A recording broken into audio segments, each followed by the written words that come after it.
Wow, I can't believe it. They actually did it. They actually went from episode 5, an incredibly boring snore fest of an episode, to an episode that tried to tell an action-packed story, but wound up achieving mostly pure stupidity. Surely you can't be serious. I am serious. And don't call me Shirley. I know, right? It's hard to believe. Starfleet Academy actually trying to give us a good episode? Well, you can see that they are trying to give us They are trying. I'm not going to lie about it. At least I think they were. The problem is that even though they are trying, they are still dancing all over their own stupidity. Okay, starting off with, I get the point that Caleb and the Betazoid female here are in love with each other, and it's modern day Star Trek, so we're going to have this type of stuff in here. And not to say, I'm not denying that Star Trek hasn't had any love in it before, but not to this extent. I mean, seriously, we get the point that they're in love, but we do not need to go to this extreme to show the audience. Come on. Let's talk about sex, baby. Let's talk about you and me. In the middle of their love affair here, she's going to talk about all the times that she had sexual escapades with the people from the planet Delta. You remember Delta, right? Not the airline, but the planet Delta where Ilea was from Star Trek The Motion Picture. The one that took a vow of celibacy before joining the Federation. So apparently she's so in love with him that she has the ability to project his mental self into her fantasies, or rather her safe space as she calls it. And while they're in there having a good time, surrounded by all these beautiful flowers, suddenly Caleb's little teddy bear from at the beginning of the series pops up when he was a little boy before the trial. It turns out that she was invading his mind, and he did not like the flashbacks and didn't appreciate her going into his mind without her permission. There was a time when Starfleet could travel through Federation territory without a second thought. Today, the galaxy's a hell of a lot more complicated. So apparently the USS Miyazaki is in a graveyard, and it's been there a long time. The War Academy has been using it as a training site for fast recovery missions, but in this case, Starfleet Academy and the War College are going to work as a team to see how fast they can get the computer system online and the power on. Here comes where the stupidity starts. At the beginning here, the chancellor admitted that the Federation is no longer a safe space for them.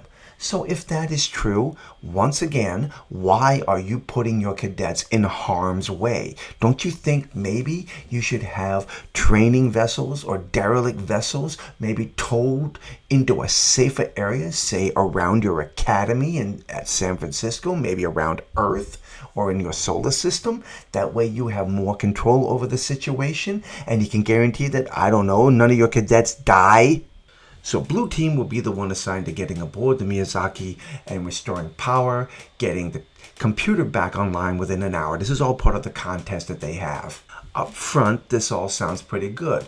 Red Team will be the ones providing operational and logistical support from the Bridge of the Athena, which, again, it sounds like a solid story we're getting here, right? So it seems our War Academy Vulcan over here got his aspiration, his desires to join Starfleet Academy from a comic book based on the ship that they're about to board, The Adventures of the Miyazaki. So they get on board, and Caleb does his magical computer stuff, and the power's back on in less than 2 minutes. But before anyone can relax and enjoy the praise, aliens that the sensors didn't detect nowhere in the debris field suddenly have appeared and have boarded the ship. I would like to resolve the situation immediately to our mutual satisfaction. Platinum! 30,000 bars! You have 5 hours! No Starfleet vessels within a light year! Or eat his flesh! Looks like meat's back on the menu, boys! If I was Starfleet Command, after this event took place, no matter where this damn ship goes, I would send an armada with it. Because no matter what happens, no matter what they do, every time they take that thing away from Earth, something always goes wrong. Either the ship or the crew or just the captain or the chancellor herself is just unlucky. But basically, these people are bad luck.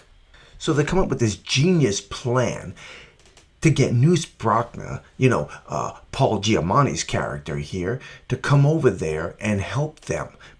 Right, he's wanted by the Federation and he absolutely hates them, but he's going to come over and help them anyway, right?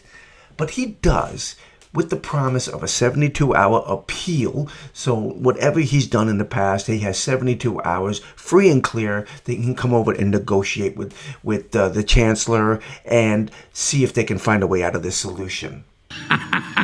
Well, the hills are alive with the sound of murder, and I'm whacked, spanked, and ready to be a diplomat. To all you riders over there at Starfleet Academy, I know you're living in the early 21st century, but this is supposed to be the 32nd century. And somehow, some way, I do not believe Julie Andrews and her movie The Sound of Music could still have any relevancy somewhere in the far distant future. So I think you really do need to tweak this writing of yours. And Brock is only willing to help if the Federation will stop supplying dilithium to one of the planets that he depends on to help trade, or rather bully them into buying stuff from him. But because now dilithium is available and the Federation is supplying it to this planet, he's ticked off because they're bypassing him and going around him and finding supplies somewhere else. So he tells them,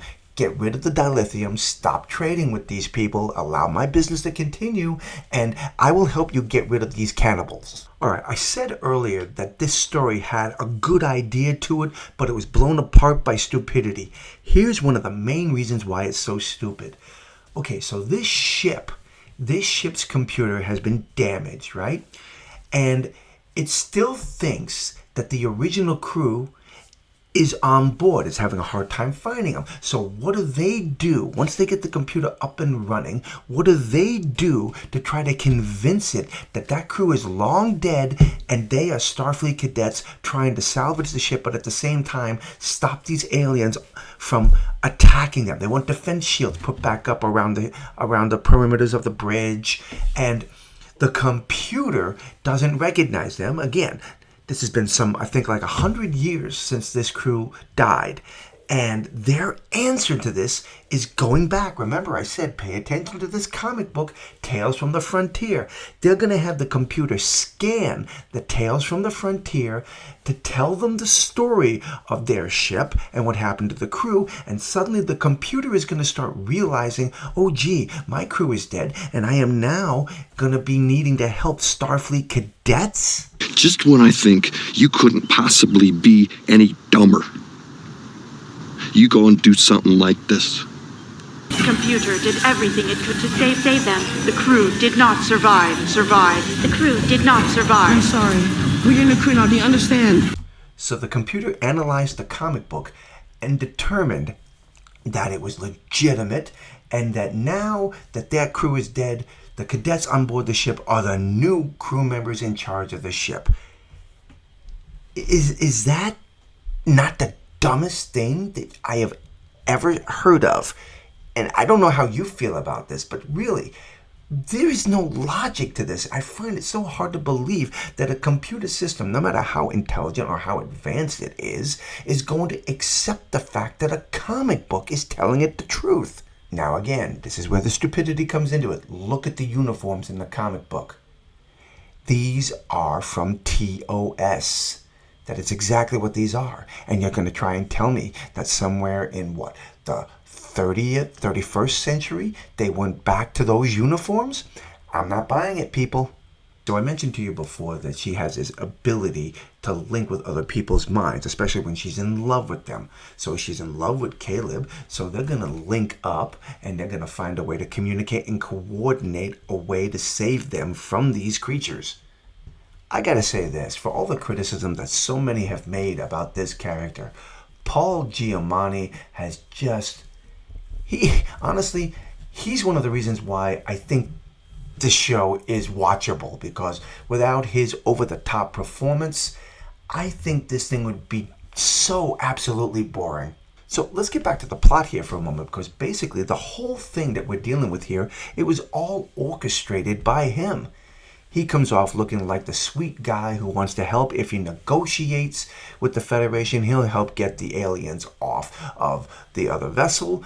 But at the same time, he's playing the Chancellor here and the Federation so he can go after something else. He knew we'd call him the Sargasso. This was about him getting on that station. In the end, they are able to defeat the aliens, but at great cost. Our Vulcan friend here dies, and one of the characters that almost everyone that I've seen on YouTube can't stand actually gets shot up. Now, it's a hologram, so her program is damaged.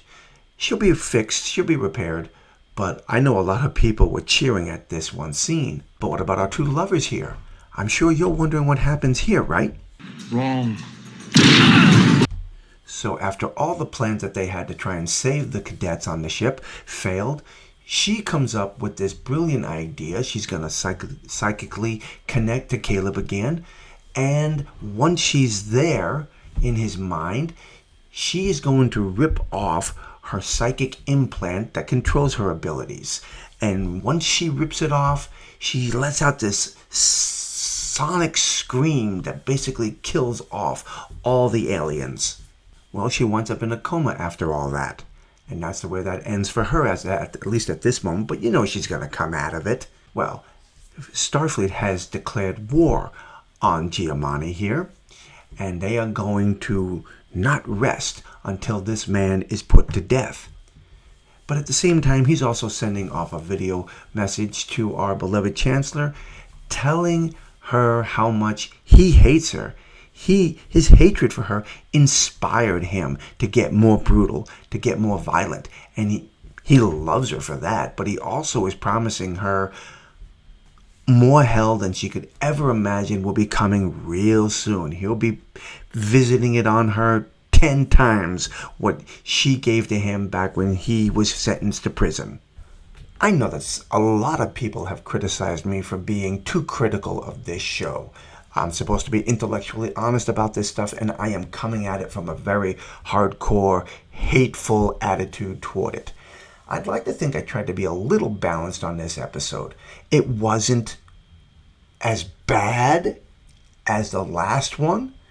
As I said, they tried to up their game. They tried to tell a good story. But there were moments of stupidity in this that just took me out of it. Anyway, have you seen this latest episode of Starfleet Academy? If you have, please tell me what you thought about it. Drop those comments below and let me know. Until the next time, my friends, God bless.